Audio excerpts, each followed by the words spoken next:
Shravan and I joined FITGI Pinnacle program in the year 2019. I studied in FITGI for the last 2 years in the pandemic, and I actually want to congratulate them for their good success in mains and everything. They helped me a lot while preparing for JEE mains, KVPY and the JEE Advanced exams. There were many things that they did over the course of the 2 years. First, there were like 7 phases, and these were divided into 3 in 12th standard and 4 in 11th standard. And the topics were organized in a way such that you wouldn't be burdened by all the 3 subjects at the same time. That was actually a very good split up. Like if one phase was having heavy topics in maths, you will not be having heavy topics in physics and chemistry as well. We had many study packages and tab assignments given to us, and they were quite helpful for preparing the subject wise. After finishing them, I asked my faculties for more books and reference books to do, and they kept giving me appropriate suggestions at the right times. So for chemistry and physics, your faculties would require you to solve some more books, and for maths you obviously have to do a lot more practice materials, and they will be provided and suggested you on time. For KVPY, I struggled a lot for biology, so that is one subject which every computer science student will find hard in 11th standard at least. So you had to write biology for 20 marks in that exam. There was no choice. And for biology, FITGI kept some classes, and the biology teacher was actually really good. He taught us a lot of topics, and he told us to read NCERT cover to cover for 11th and 12th standard, and also he asked us to brush up on 9th and 10th standard topics. That was quite useful. I had no clue where to start for preparing, and this actually helped me a lot. And in the exam, I did well and I got a rank of 138 in essay stream.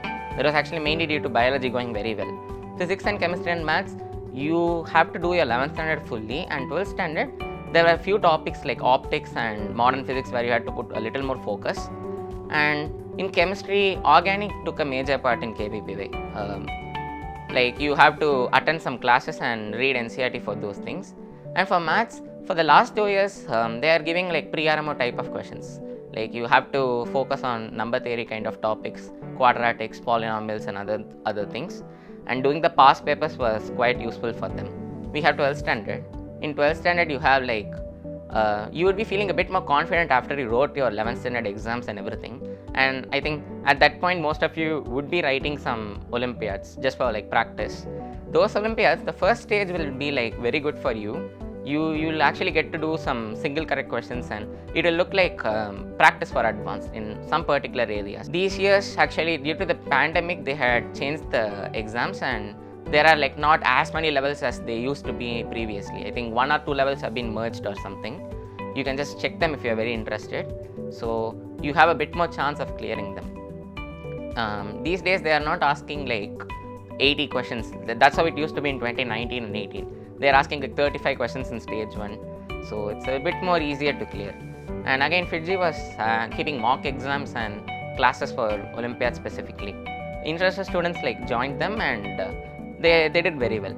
I was actually not focused very much in my 12th standard on Olympiads, so I just wrote them as a practice. In 11th, however, I cleared maths Olympiad in the first stage. I just crossed the cutoff. I wasn't preparing seriously, but it was quite useful though. The classes kept in December and Jan. The exam happened in Jan. It happened around the time of KVPY actually, so it was very useful. You get the same kind of questions in both the maths papers. Then in 12th standard KVPY, you have the advantage that your syllabus would be over, like 5 or 6 phases would be over. There is only 1 phase pending usually. For us actually it happened while we finished our 12th standard. Due to a pandemic, it kept getting postponed. And for the next year and onwards, you have a modified version of the exam. You do not have the original KVPY. You might want to check that. So I wrote KVPY in 12th standard again, and I got a rank of 148. Like it was 10 ranks worse than my previous one, but still I felt like I did well, and that was the confidence I required. I did my JEE mains in June, session 1, and I got a good score and a good rank. Session 2, I wrote it for an exam experience and practice and did not focus very much. However, it may be different for you. I felt my session 1 performance was good, and I was preparing for advanced immediately after that. And I cleared JEE mains finally with a rank of 65. And for JEE Advanced, You actually have to do everything from the day one. You can't start at the end and say, no, I'll do this 2 months. That works for board and everything, but it doesn't work for advanced. What you can do in the last 2 months is talk with your friends. They'll be specializing in everything actually. You ask one guy, he'll say he did number theory. You ask the other person, he said he's very good in geometry. You ask one guy and he'll say he's good in calculus and physics. And there will be 2 or 3 people who read every book available in chemistry. So you have a walking dictionary in your class, always. You can ask anything you want to them and they'll be providing it to you fast. And actually, by the time you will be done with them, you will be able to give them also. It's not like you're only taking from them, you will be giving them. They'll be learning from you, you will be learning from them. And there are also your faculties. You can ask them doubts anytime. What I had were like extremely supportive faculties. I could ask them a doubt and they will text me back. I am pretty sure I didn't understand them in the first try. I'll ask them again. They never told your doubt is silly, your doubt is bad, you're not that good. They'll just call and tell me where I'm going wrong and explain the question to me again. So this was actually very useful. I never shied away from asking doubts. And I ask doubts to friends and faculties alike. I have like lots of WhatsApp numbers. When I pick the chat, the very last entry in every chat would be a doubt, either solved or asked. That was my phone for the last 2 years. But you know how it is when you prepare for these exams. Every conversation leads towards a question. It will finally end up with, did you do this question and what answer did you get? Did you know how that guy did it? That is actually very useful. More than outright, sitting 12 hours and studying. You do your studies. You ask your friends your doubts, you will learn more in the latter part. Not saying don't study, saying study, ask doubts equally. So for advanced, you actually have to read a lot for chemistry. And actually for you people, the syllabus is changing. They have added some more topics from NCERT, like I think chemistry and everyday life is added, and in math statistics is added. So those topics, it will be new for everybody. Don't think that you have no sample questions of advanced on those topics, you won't be able to do well. Your faculties will guide them. Everybody will be new to them. Your next advanced will be actually the first of its kind probably. But don't take too much pressure over it. In the end, it will all work out fine. AATS is there. Whatever changes, FITZI will always keep AATS. And AATS, you will write the first exam going all confident. When you see the scores, you will not want to write any other exam after that. Actually, everybody felt that. Even the person was the best in our batch. He also didn't do very well in the first AATS. And everybody was like, okay, this is why AATS is hard and everything. I actually skipped my second or third AATS. I did not want to write the part test as the syllabus was going on at that time. I realized it was a mistake later on. But, don't skip AATS. Like, write maximum number of AATS. Even if you don't do well in the exam, after the exam, you can take those questions, solve them. And, I used to maintain a notebook and so Actually, my friends used to joke around that I have solutions written like a book and you can just sell it and that will be very useful for you. I actually did all the questions again because my teachers told questions you may got in exams in like 1 or 2 minutes. Maybe if you try them, you'll find another method now. In the exam, your priority is to get option A or option B. Your priority is not to get it in a beautiful way. So you can do those things afterwards. I did them for like 50% of the exams. I did not get time for everything. But I think in hindsight, if I had allocated more time for it, I would have been doing a bit more better in my advanced and mains. But I can't do anything about it now, but you can. Just take your AATS a bit more seriously. You will have your pattern based on the previous year's advanced. So whatever paper I wrote, you will be getting those papers in those models. The paper pattern will be the same for your entire AATS. And your teachers will be very helpful for AATS. You can send them doubts, you can ask them variety of methods. And you can also ask your friends. Ask your faculties regularly what you have to do. Just give them a weekly report or maybe twice a week or once in 2 weeks, whatever is comfortable for you. Tell them where you are standing, what you are doing right now, what you will be doing and what you want to do and what you should do. Actually, the order is a bit messed up, but first ask them what you should do.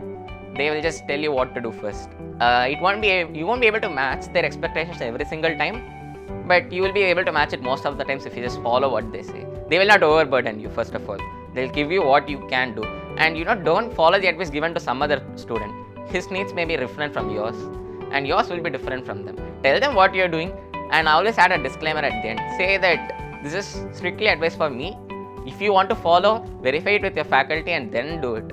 Actually, we all messed up each other's minds while preparing 11th and 12th. Everybody would be like, I'm doing this book and then suddenly I will start doing that book. And It's not surprising I didn't finish those books like that. I only finished the books which I thought were good for me and which I was doing from the beginning.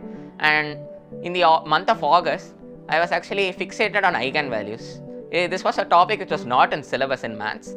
And if you know this, there was a myth behind in our batch that if you know this thing, you can clear any matrices question, you can do anything. This was actually the myth propagated by 2019 JEE Advanced. The first 2 questions nobody can do in the multi-correct. It will take like at least half an hour or maybe 10 to 15 minutes if you are really good. It was just a brute force method. People would know what I'm talking about. It's just brute force. If you knew the extra topics which are not in syllabus, you could do it in 5 minutes. I spent like 1 day learning it, and in the end, it was never required for me in advanced. So these things do happen. 1 or 2 questions come out of nowhere, and 90% of the people won't do it. So don't worry on those 90% of the people don't do questions, and do the questions which 90% of the people will do. That will give you a good enough rank and marks as it is. This was what our physics teacher kept telling. You do the topics which you know well, you score well in them, and you will be fine. Don't focus on the one topic which you do not know. That you can't afford to do it while preparing for the exam in the last few stages. That's that. And for chemistry and maths, just your faculties will guide you through it. And for physics, your problem solving skills will be improving only when you solve more and more questions. They may be of the same type, they may be of the different type, they may be whatever they can be. They'll just be in syllabus though. Don't go out of syllabus for any subject. I'd like to thank my teachers for all the support they gave over the last 2 years. You people have it good. Just don't take too much pressure. You'll all be doing well. So my sincere wishes to you. All the best. Thank you.